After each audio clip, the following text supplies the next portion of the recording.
Ketahuilah bahwa ketika kita mengikuti sebuah majelis ilmu, itu sesungguhnya Allah sedang memberikan kepada kita sekian banyak fadilah dan keutamaannya.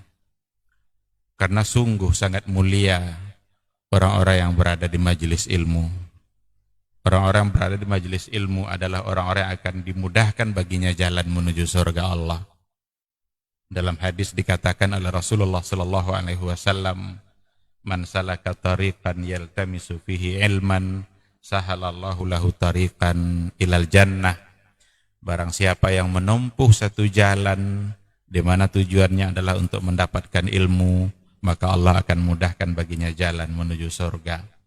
Surga itu perlu iman, dan mendapatkan surga itu perlu ilmu. Maka di majelis ilmulah kita bisa menumbuhkan iman kita, dan di majelis ilmulah kita bisa mendapatkan ilmu pengetahuan. Maka sering-seringlah menghadiri majelis yang bisa menambah iman kita dan juga bisa menambah ilmu, agar surga Allah itu benar-benar semakin dekat. Bismillahirrahmanirrahim. Assalamualaikum warahmatullahi wabarakatuh. Innal hamdalillah nahmaduhu wa nasta'inuhu wa nastaghfiruh wa na'udzu billahi min shururi anfusina wa min sayyiati a'malina.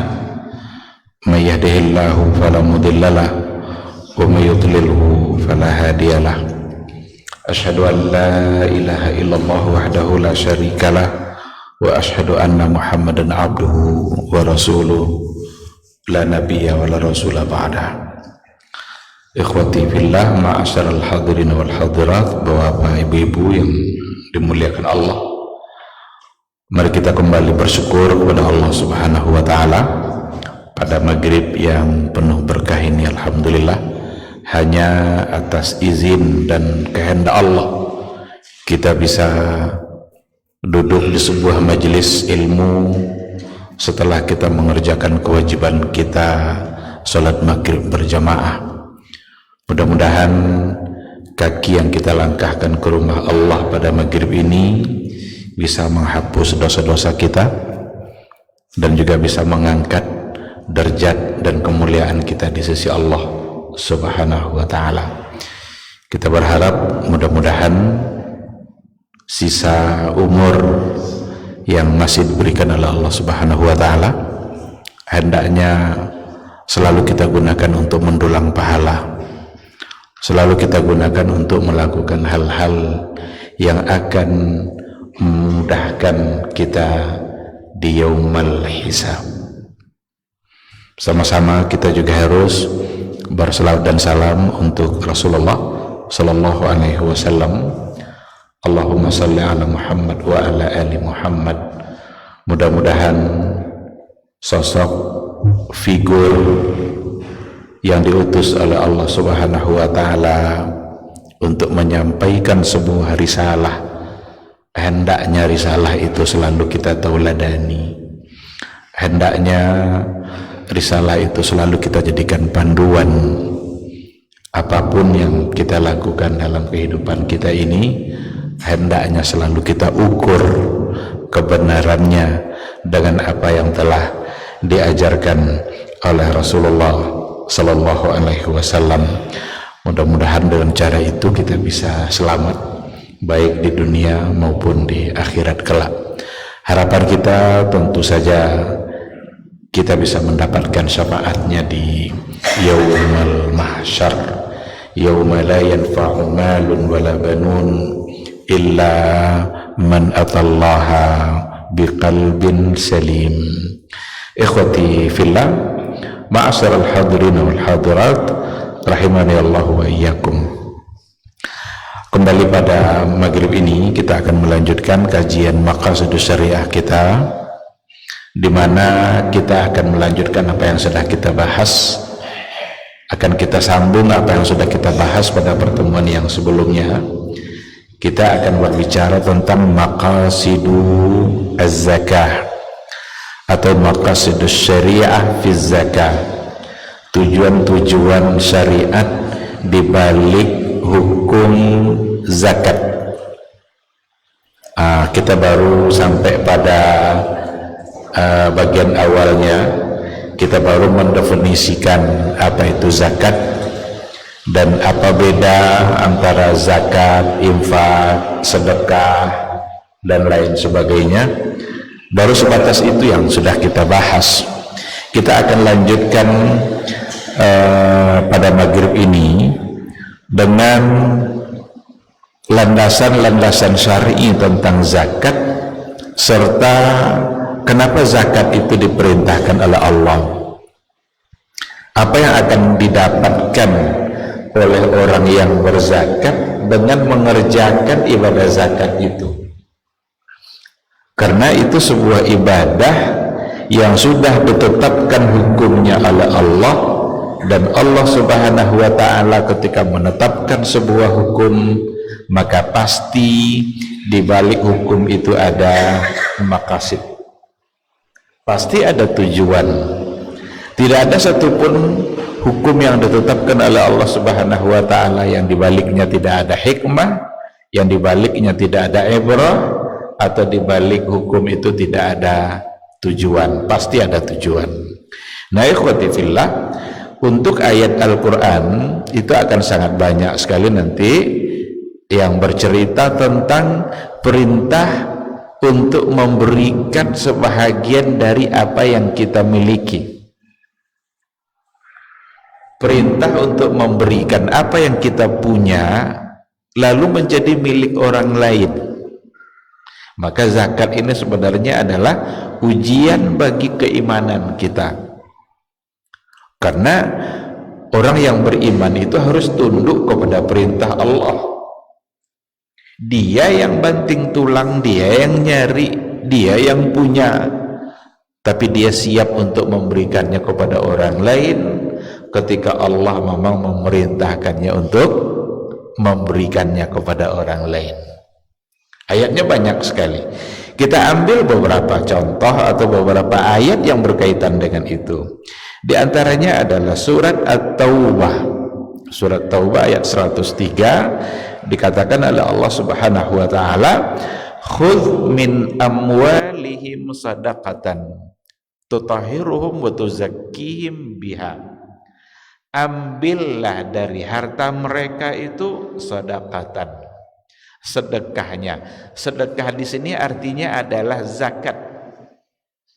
Jadi kata-kata sedekah dalam Al-Quran itu banyak yang diartikan dengan zakat, berarti sebagai sebuah kewajiban, bukan sekedar sedekah yang dalam artian atau bahasa kita di mana keinginan kita untuk memberikan secara sukarela. Maka dalam ayat ini, khudz min amwalihim shadaqatan, ambillah dari harta mereka zakatnya, tutahhiruhum wa tuzakkihim biha, agar sedekah atau zakat yang diambil dari harta mereka itu bisa mensucikan jiwa mereka dan juga bisa membersihkan harta mereka. Nah, dari ayat ini saja sebenarnya sudah nampak oleh kita apa yang akan menjadi fungsi atau tujuan dari zakat. Karena tujuan zakat itu nanti ada yang hubungannya dengan orang yang berzakat, ada maqasidnya yang berhubungan nanti dengan harta yang dizakatkan, ada lagi nanti maqasid yang hubungannya dengan orang yang menerima zakat. Bahkan ada lagi nanti maqasid zakat itu yang berhubungan dengan masyarakat secara luas. Jadi banyak dimensinya. Dan syariat zakat itu sebuah syariat yang sangat sempurna dalam mengentaskan kemiskinan, seperti yang pernah dulu kita berikan penjelasan. Dalam ayat ini dalam bentuk perintah. Khudz. Maka dulu Rasulullah SAW itu mengutus utusan-utusannya ke berbagai wilayah untuk memungut zakat. Itu disebut dengan Jabiyuz Zakah. Jabiyuz Zakah itu orang-orang yang diperintahkan oleh Nabi untuk memungut zakat. Maka logikanya zakat itu sebenarnya dijemput, tidak menunggu kesadaran. Jadi tidak ditunggu kesadaran orang kaya untuk bayar zakat, tapi didatangi. Datang ke rumahnya, dihitung berapa kekayaannya, lalu diambil zakat. Karena ayat ini khudh min amwalihim. Bahkan dulu kalau sudah mulai panen kurma berarti itu zakat, di mana kalau sekarang ya barangkali zakat pertanian hubungannya, tapi kita tidak dalam bentuk kurma, tapi dalam bentuk makanan pokok yang lain. Kalau sudah mulai musim panen, itu Nabi kirim itu, hei Fulan, kamu pergi ke sana, hitung hasil panen mereka berapa kilo jumlah hasil panen mereka itu, ambil. Dibedakan cara mengambilnya. Kalau seandainya dia tak ada hujan, tidak memerlukan biaya, ambil 10%. Tapi kalau seandainya dia memerlukan biaya, maka ambil 5%. Datanglah utusan Rasul itu, dan tidak ada satupun tukang kebun yang menolak, karena yang nyuruh adalah Nabi. Jadi pas utusan Nabi datang, berapa hasil kebun kamu? Mereka akan menyebutkan hasil kebun kami segini. Bawa sini zakatnya, dibawalah ke Madinah oleh utusan Rasul tadi dan diletakkanlah di Baitul Mal. Dan itulah nanti yang akan digunakan oleh Rasulullah, didistribusikan oleh Rasulullah Sallallahu Alaihi Wasallam untuk dibagi-bagikan kepada yang berhak menerima zakat. Maka dalam konteks pengentasan kemiskinan, Islam ini punya instrumen yang luar biasa. Ada zakat itu sebagai satu kewajiban, tapi ada kesukarelaan dia tidak wajib. Infak, sedekah, ada wakaf, ada hibah, semua diatur oleh agama. Dan terbukti bisa memberikan keluasan dan kelapangan hidup bagi orang-orang miskin, bagi mereka-mereka yang memang membutuhkan. Diambil dari harta zakat yang dibayarkan oleh orang-orang kaya. Itulah yang disebut dengan Baitul Mal. Begitulah Rasulullah Sallallahu Alaihi Wasallam, dan begitu juga lah yang dilakukan oleh para sahabat-sahabat sesudahnya. Tengok kisah Umar bin Khattab itu. Kisah Umar bin Khattab nampak oleh kita. Bahkan dia pernah, Umar sendiri yang langsung memikul barang itu dari Baitul Mal. Umar itu kan suka patroli dia, malam-malam keliling. Ternyata ketemu dia satu keluarga, ada orang miskin yang anaknya menangis, sudah lama menangis dan sudah lama tak makan. Jadi menangis kelaparan. Direbuslah oleh ibu anak-anak tadi batu yang direbusnya. Anak itu tetap menangis. Masuk Umar bin Khattab, dia bilang, kenapa anak-anak menangis? Mereka kelaparan. Dia tidak tahu kalau itu adalah Umar. Sang ibu tidak tahu kalau yang datang itu adalah Umar bin Khattab. Kenapa dia ini menangis? Dia kelaparan katanya. Lalu yang kamu masak itu apa? Yang saya masak ini adalah batu, hanya sekadar menghibur anak-anak ini supaya dia punya harapan dan mudah-mudahan bisa tertidur sambil menunggu batu ini masak. Padahal batu tidak akan masak. Kenapa batu yang dimasak? Apa kata ibu tadi?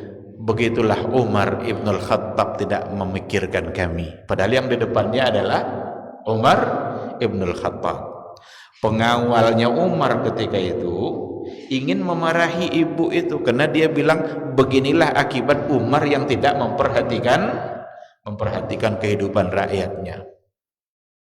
Ketika pengawalnya ingin memarahi ibu itu, Umar melarang dia, biarkan katanya. ini adalah kesalahan Umar. Padahal yang ngomong adalah Umar.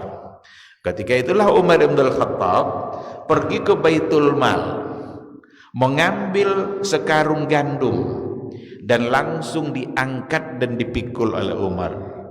Kata pengawalnya begini, ya Amirul Mukminin, biarkan saya yang memikulnya. Kata Umar, enggak, saya yang harus memikul gandum ini. Sanggupkah kamu memikul dosa saya di akhirat kelak? Dibawalah oleh Umar, dipikul langsung, diambil dari uang zakat yang ada di Baitul Mal tadi, lalu diserahkan kepada ibu itu. Bahkan dalam riwayat dikatakan Umar yang langsung memasaknya dan langsung memberikan makanan itu kepada anak-anaknya, sampai anak-anaknya tidak menangis lagi. Lalu ketika ingin berpisah, Umar berpesan begini, besok kamu coba datang temui Umar di sana. Datang kamu nanti ke Madinah, temui Umar di Baitul Mal. Ketika dia datang, barulah dia kaget bahwa ternyata yang memikulkan gandum itu sendiri adalah Umar ibn al-Khattab. Dan Umar ibn al-Khattab posisinya ketika itu adalah Khalifatul Muslimin, itu pemimpin dunia Islam. Dia khalifahnya. Bukan sekedar gubernur wilayah, tapi dia adalah pemimpin dunia Islam secara keseluruhan ketika itu, dengan penuh kesadaran. Nah, maka zakat itu benar-benar punya fungsi yang luar biasa yang dirasakan oleh mereka-mereka yang tidak punya, mereka-mereka yang membutuhkan, mereka-mereka yang memang tidak diberikan kelebihan harta seperti orang lain oleh Allah Subhanahu wa taala. Ikhwati fillah, ma'asyiral hadirin wal hadirat rahimani Allah wa iyyakum. Kita ambil satu ayat yang lain di dalam surah At-Taubah juga ayat 34. Allah Subhanahu wa taala berfirman, bismillahirrahmanirrahim, walladzina yaknizuna adh-dhahaba wal fiddah wa la yunfikunaha fi sabilillah fabashshirhum bi'adzabin alim. Apa kata Allah? Walladzina yaknizuna adh-dhahaba wal fiddah, mereka-mereka yang menumpuk harta emas dan perak, wala yunfikunaha fi sabilillah, tapi harta yang ditumpuk-tumpuk tadi dia tidak infakkan, dia tidak bayarkan zakatnya, ditumpuk-tumpuk hanya untuk dia saja. Apa yang akan dia dapatkan? Fabashshirhum bi'adzabin alim, sampaikan kepada mereka bahwa mereka akan mendapatkan azab yang sangat pedih. Dalam ayat yang lain lebih rinci disampaikan oleh Allah Subhanahu wa taala bahwa harta-harta itu nanti, emas dan perak itu nanti akan menjadi setrikaan. Akan disetrika punggungnya, perutnya, bagi mereka-mereka yang tidak membayarkan zakat dari harta yang dia punya. Oleh karena itu, Bapak dan Ibu yang dimuliakan Allah, seandainya kita diberikan kelapangan rezeki oleh Allah Subhanahu wa taala, dan sampai pula harta kita itu nisab dan haulnya, ingat kepada Dia yang memberi. Jangan lupakan Allah yang sebenarnya sebagai sumber dari kekayaan dan harta yang dipunya itu. Kalau seandainya dia lupa dengan yang memberikan, lalu dia tidak berikan zakatnya, maka tunggulah azabnya. Berarti nggak berfungsi iman yang ada di hatinya. Berarti imannya hanya ada pada lisan, imannya nggak masuk ke hatinya. Karena orang-orang yang mengaku beriman kepada Allah adalah orang-orang yang siap untuk tunduk kepada aturan-aturan Allah Subhanahu wa ta'ala. Dan harta zakat itu banyak, bukan hanya emas dan perak saja. Ada zakat uang, kalau kita punya uang ada di rekening 100 juta. 100 juta itu sudah sampai nisab itu. Karena nisab itu diukur dengan emas. Emas seukuran 85 gram.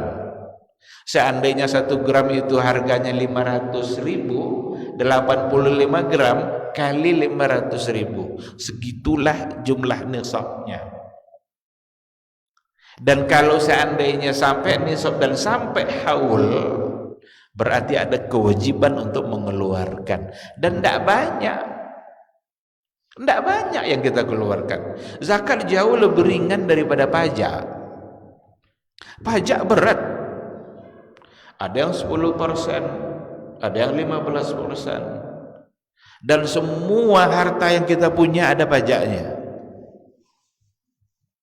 Padahal dalam aturan zakat, tidak semua harta yang kita punya ada zakatnya. Rumah yang kita pakai tidak ada zakatnya. Kendaraan yang kita pakai tidak ada zakatnya. Tapi ada tidak pajaknya? Ada. Mobil yang kita pakai setiap tahun kita bayar pajaknya. Ada tidak zakatnya? Tidak. Rumah ada pajaknya, pajak bumi dan bangunan. Bahkan tanah kosong yang tidak ada apa-apa pun banyak ada pajaknya.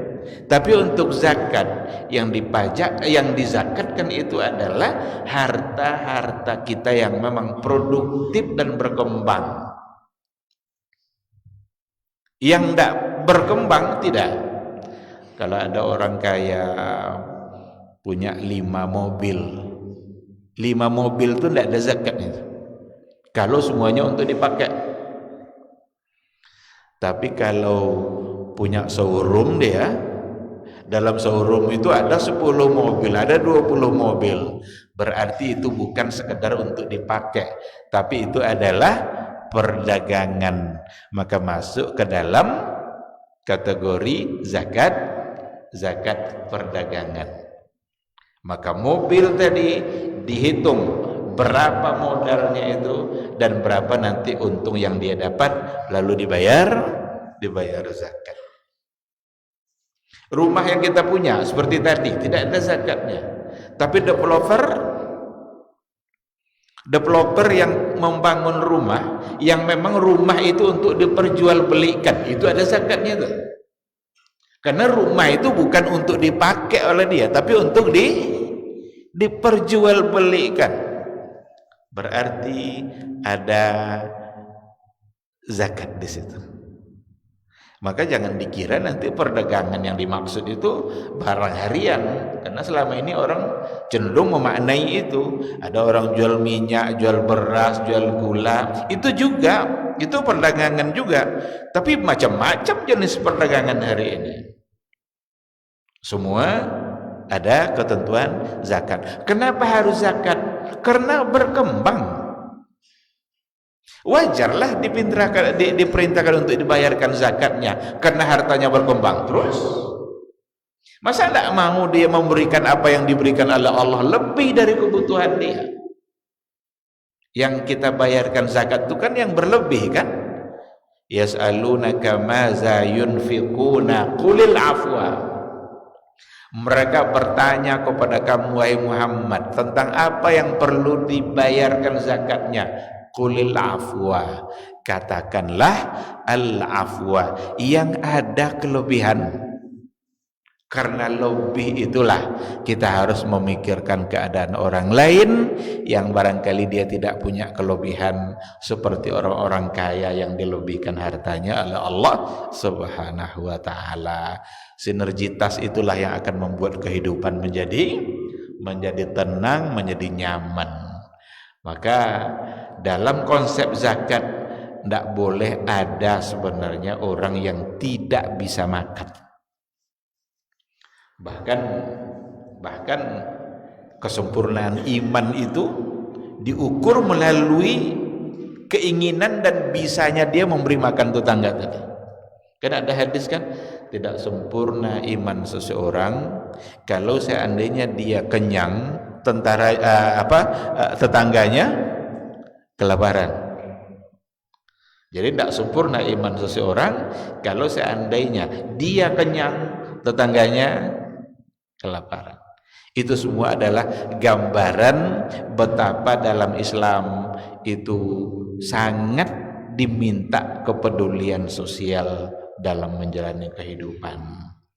Jadi kalau adalah orang menuduh Islam ini agama yang tidak peduli, Islam ini agama yang suka membenci, Islam ini agama sadis, itu orang gagal paham. Tidak mengerti dia dengan Islam yang sebenarnya. Itu hanya musuh Islam atau orang-orang Islam yang mendapatkan keuntungan dari ucapannya itu. Karena banyak orang Islam menghina Islam sendiri hari ini. Banyak orang Islam menyudutkan Islam sendiri karena dia dapat keuntungan dunianya dari itu. Dan itu sangat tidak wajar. Islamlah agama yang punya kepedulian sosial yang sangat tinggi. Bahkan ukuran iman itu diukur, kekuatan iman diukur melalui cinta kepada saudara, kepada orang lain. Ikhwati fillah, ma'asyiral hadirin wal hadirat rahimani Allah wa iyyakum. Coba sekarang kita ambil satu persatu maqasiduz zakat. Maqasid zakat. Saya coba kumpulkan beberapa hal yang terkait. Itu nanti memang bisa dibagi-bagi kepada beberapa bentuk. Ada yang nanti masuk dalam kategori al-maqasidul ukhrawiyah wal imaniyah. Maqasid yang orientasinya adalah akhirat dan penguatan iman. Itu yang pertama. Nanti kita sampaikan bentuk-bentuknya. Yang kedua, bisa kita mengistilahkannya dengan al-maqasidut tarbawiyah minaz zakat. Maqasid atau tujuan-tujuan yang orientasi tarbawi, edukasi. Jadi zakat ini punya nilai unsur tarbiyah yang luar biasa. Kita dididik banyak hal oleh ibadah zakat. Nanti ada yang masuk dalam kategori al-maqasidul ijtimaiyah. Maqasid atau tujuan-tujuan sosial. Tujuan-tujuan sosial. Sedangkan yang keempat itu bisa kita istilahkan dengan al-maqasidul iktisadiyah, maqasid yang orientasi membangun ekonomi. Nah, itu bisa kita baca pada berbagai literatur ya, pada buku-buku yang bicara tentang maqasidu az-zakat. Coba kita lihat satu persatu. Yang pertama, al-maqasidul ukhrawiyah wal imaniyah. Maqasid atau tujuan-tujuan ukhrawi dan pembentukan penguatan iman. Nah, ini jelas ini.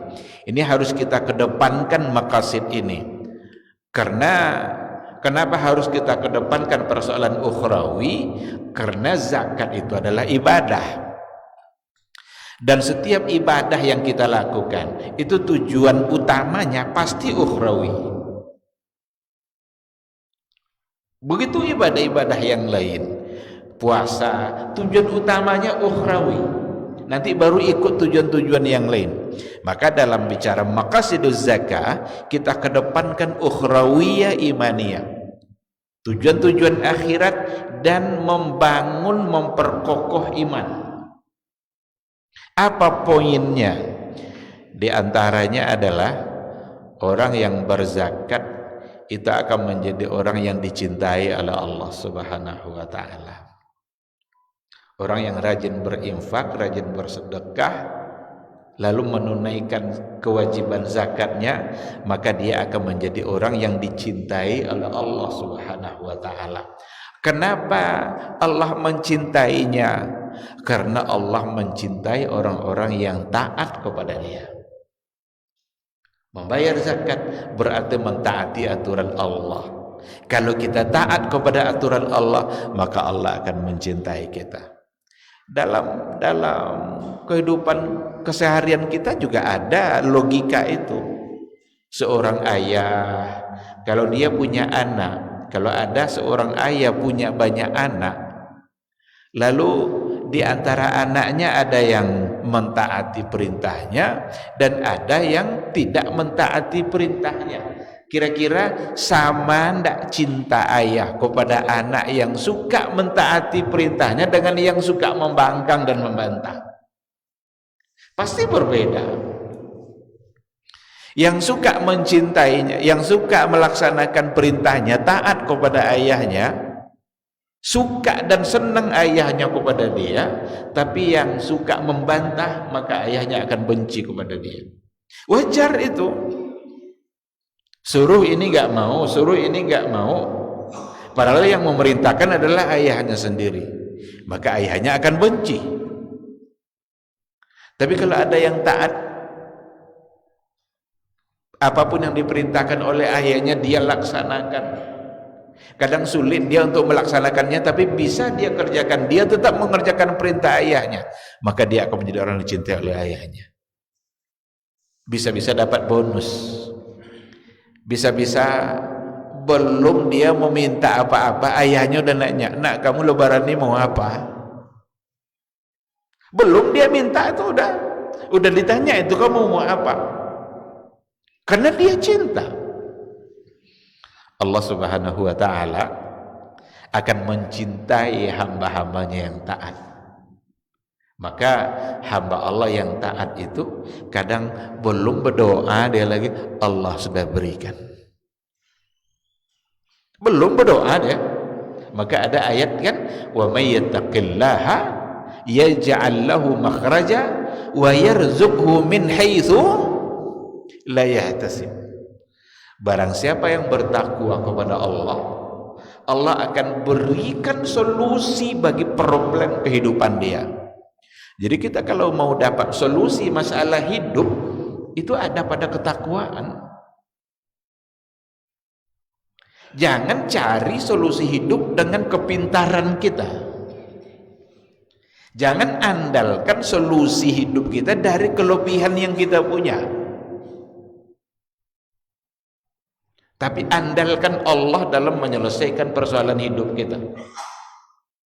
Kalau kita berurusan di kantor, kita orang yang suka bergaul. Orang kantor itu kenalan kita semua. Kepala bagiannya kawan kita, yang bagian ini tetangga kita, yang ini akrab sama kita. Lalu kita berurusan dan kita andalkan itu untuk menyelesaikan urusan kita. Enggak bisa. Kalau kata Allah enggak selesai. Ternyata sampai kita di kantor, yang kepala bagian ini sudah dimutasi. Yang tetangga yang tadi kita mau andalkan ternyata hari itu enggak masuk karena dinas luar. Ada lagi orang lain yang kita andalkan juga, ternyata dia sakit. Lalu kita mau apa?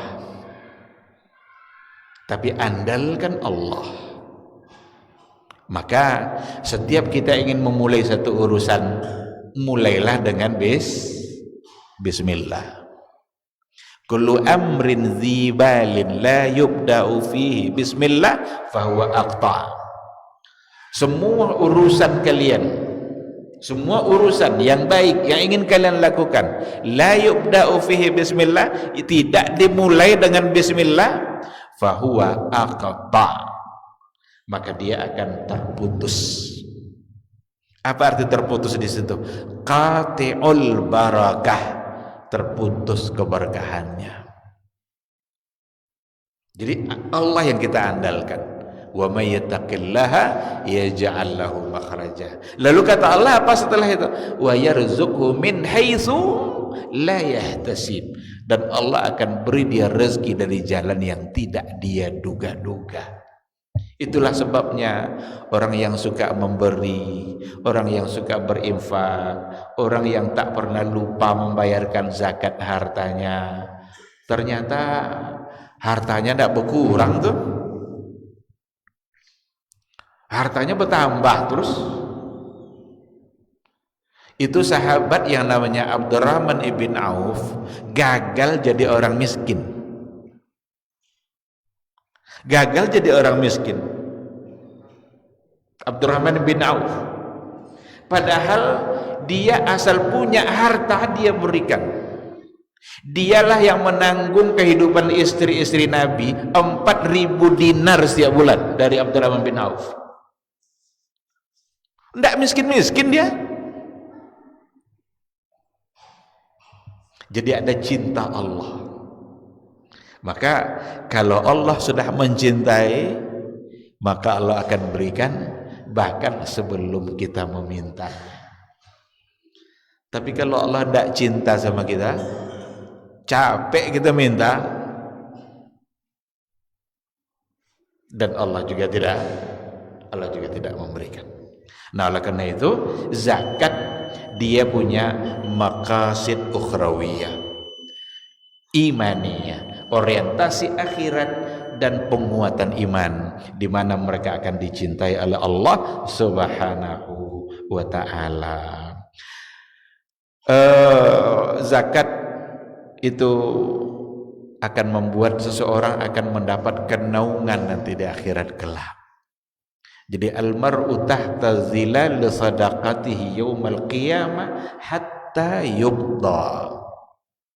Seseorang itu akan berada di bawah naungan zakatnya, naungan sedekah dia, hatta yubda, sampai nanti selesai semua orang dihisab. Jadi kalau tidak ingin kepanasan, buat payungnya dari sekarang. Yaumul mahsyar itu hari di mana matahari jauh lebih dekat di atas kepala kita, dan semua orang akan merasa kepanasan. Tapi ada orang-orang yang kalau dia persiapkan payungnya dari sekarang, dia nanti akan mendapatkan naungan. Salah satu dari payungnya itu adalah sedekah, adalah zakat. Maka kata Rasul, almar'u tahta zilali sadaqatihi yaumal qiyamah hatta yuqda, sampai yuqda, sampai selesai dihisab, sampai tuntas nanti penghisapan. Dia dinaungi terus, tidak ada kepanasan dia, karena dia punya pelindungnya. Nah, ikhwati fillah, kita tidak bisa menyampaikan poin lebih panjang. Barangkali kita cukupkan pada yang ukhrawiyah. Yang ukhrawiyah pun dia punya banyak poin sebenarnya. Ada di antara yang lain juga bisa menghapus dosa. Jadi bisa menghapus dosa. Kita kebutuhan yang paling besar di akhirat kelak adalah ketika dosa kita dihapus oleh Allah. Itu kebutuhan paling besar.